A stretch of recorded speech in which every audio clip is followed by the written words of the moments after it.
Whoa!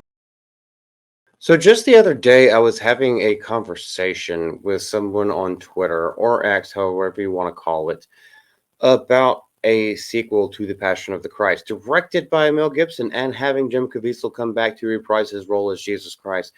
I kind of laughed, not in the guy's face, but just laughed about the prospect of it. I just don't see how this would happen. However, we have news that it's actually in development. So, after years of development, it appears that Mel Gibson is gearing up for the production of The Passion of the Christ Resurrection. Now, this is kind of the way, the conversation that I had with this person, this is kind of the way that I thought it would go. Is like they're going to have to do the resurrection, so he's just going to randomly appear to strangers and or some of the apostles who are still alive and then just be resurrected. I don't really think this is necessary. I don't really think it's going to make a good narrative. The better narrative is in the Bible because the Passion of the Christ came out in 2004. Okay, literally 20 years old. And everyone knows the story of the gospel, or I'm assuming, and if you don't, I hope you find it out.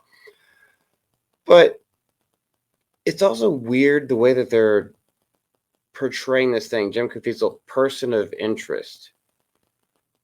I mean, just Christ is a person of interest, or is that going to be like his cast name when it comes to the credits? His person of interest until he is revealed to be the Christ at the end of the film.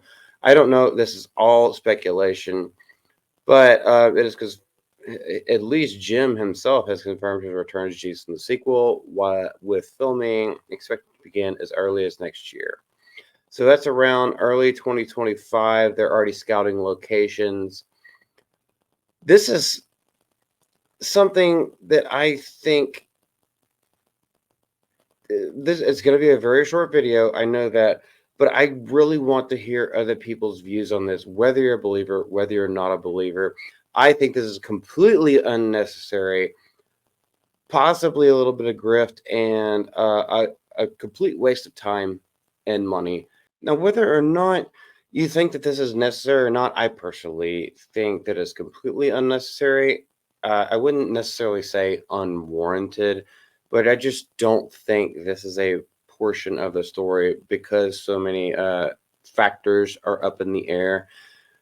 I don't know if they can stay as true to what has been documented because a lot of it hasn't been documented as well, and you're going to have to go through people like Josephus, which is an atheist historian and one of the bookmarks for making sure for people to go back and say that, oh, Jesus Nazareth was a real person.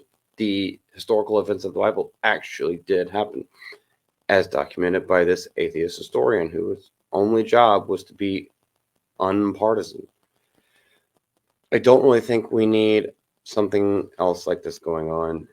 Um, but we'll see more as the future unfolds, as they're scouting locations. I guess they've got something in mind.